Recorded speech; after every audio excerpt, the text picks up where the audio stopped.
Hello. Thank you very much for joining us. Steven Pinker, one of my all-time heroes and a great inspiration on my own work. It's lovely for you to be here. So we at Counterweight, we're a liberal humanist organisation, and by this we mean that we focus on science, on reason, on consistent liberal ethics, and on the human and the universal.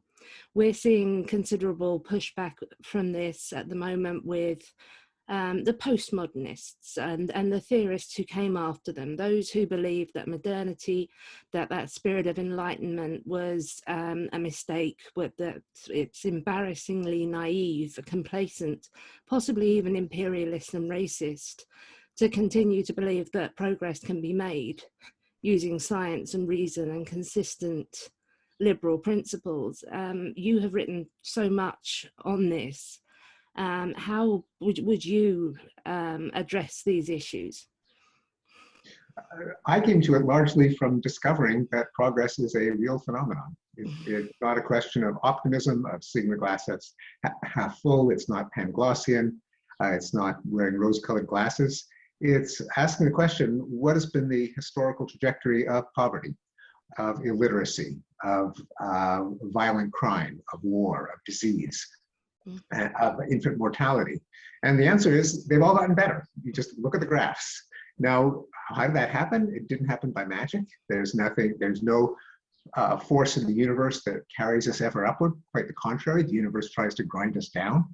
To the extent that we have made life better on average, which we have, it's because we have applied human reason to the task of human flourishing, of making people healthy, happy, prosperous, free, safe. I think that's certainly true. And one of the things we advise our clients, 70% of whom are employees, is when they question policies which seem to be anti-scientific, which seem to put theories which are unevidenced ahead of empirical evidence, is to ask people, how are you going to measure the problem that you claim to exist, and how are you going to measure the improvement in it? This is something that we're finding ideologues generally have a great difficulty in answering. We've had, for example, a scientist, a liberal humanist, who came to Canada from a conservative Muslim country.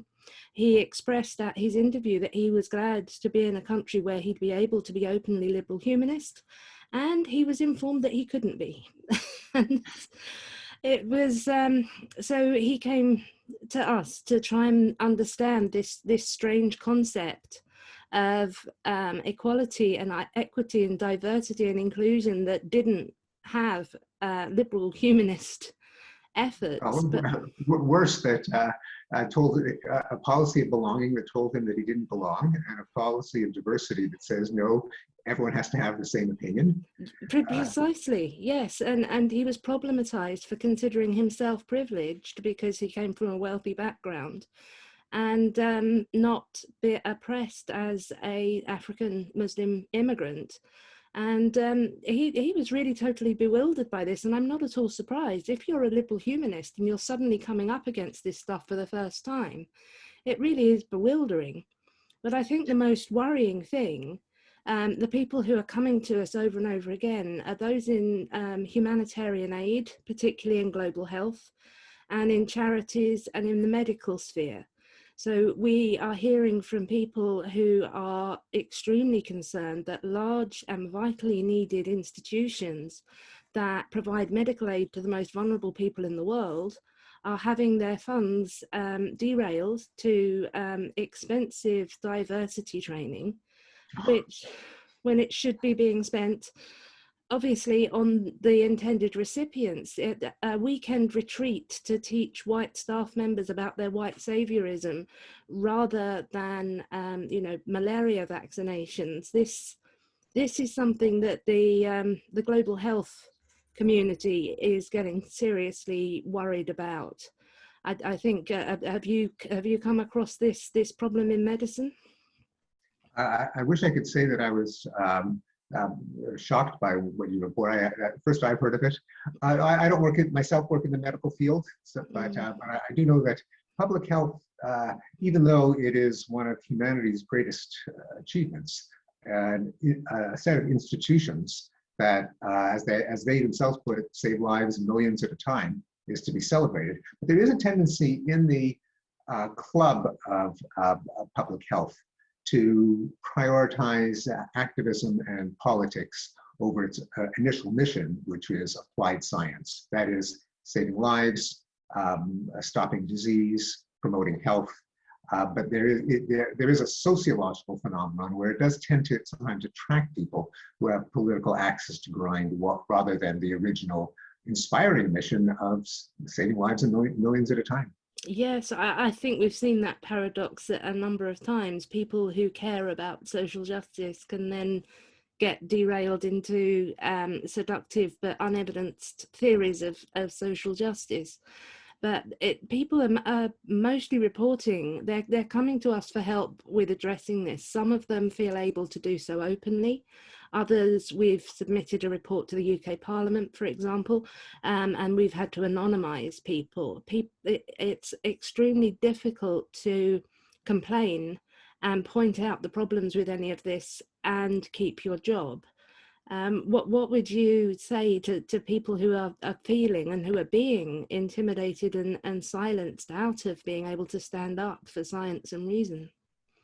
It is a terrible problem, and we have reason to believe that there is a vulnerability in societies and organizations to a regime of competitive denunciation. Denounce lest you be denounced, punish before you are punished. That can get entrenched, and you can get some of society's horrors, like the Chinese Cultural Revolution, the European witch hunts, McCarthyism in 1950s America, Stalinism.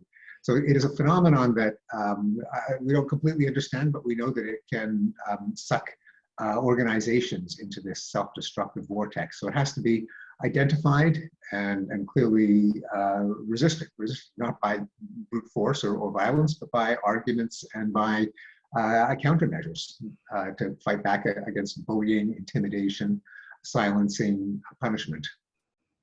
I couldn't agree more, and that's what we intend to try and do. Thank you very much for joining us. It's been my pleasure. Good luck with the vital work that you do. Thank you, Stephen.